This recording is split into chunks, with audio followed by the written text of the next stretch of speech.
সুরুচি সঙ্গের আক্রমণ এবং রক্ষণের ক্ষেত্রে একটা দুর্দান্ত মেলবন্ধন করেছেন।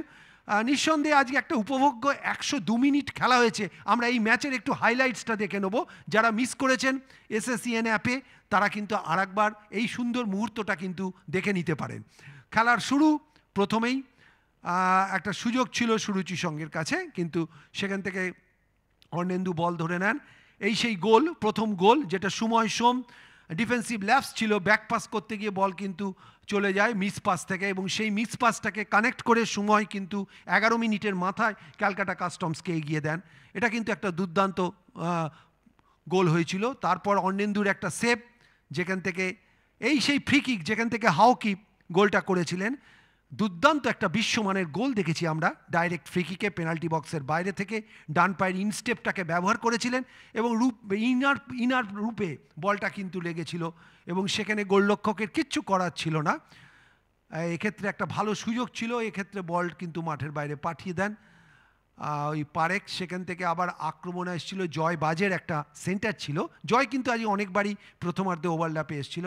দেবজিৎ আউটসাইড করে বাঁ পায়ে যে শটটা নিয়েছিলেন সেটা কিন্তু গোলের মধ্যে থাকেনি। এই সময় সুরুচি সঙ্গে যথেষ্ট প্রাধান্য ছিল। হাউকিপের আর একটা শট যেটা কিন্তু বাইরে চলে যায়। আবার সেই জয়ের সেন্টার অর্ণেন্দু ধরে নেন। প্রথমার্ধ খেলায় কিন্তু যথেষ্ট চাপ ছিল। গোলটা করার পর সুরুচি সঙ্গ কিন্তু যথেষ্ট প্রেসিং ফুটবল খেলেছিল। এবার বাঁ দিক থেকে তাদের একটা আক্রমণ ছিল এবং এই জায়গাটায় গোল না করাটাই ছিল সবচাইতে অবাক করার মতো বিষয়, যেখান থেকে গোলটা এলো না। অর্ণেন্দুর সরাসরি হাতে বল চলে যায়। প্রথমার্ধ 1-1 গোলে শেষ হয়। এরপর দ্বিতীয়ার্ধের খেলা শুরু হয়। দ্বিতীয়ার্ধে কিন্তু উপভোগ্য ফুটবল হয়েছে।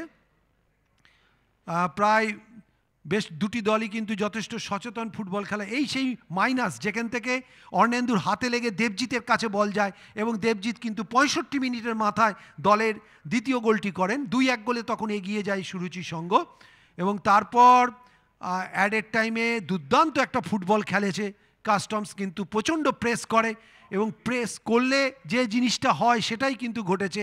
কর্নার এসেছিল, এই কর্নারে কিন্তু ফ্লাইট মিস করেছিলেন অর্ণেন্দু, তবে বিপদ ঘটেনি। তারপর সুযোগ ছিল, দূরপাল্লার একটা শট সরাসরি অর্ণেন্দুর কাছে যায় এবং অর্ণেন্দু এই সেই গোলটা যেটা ব্যাক ভলি করে ক্লিয়ার করতে গিয়ে প্রতিপক্ষ দল তালালের গায়ে লেগে বল কিন্তু গোলের মধ্যে ঢুকে যায়।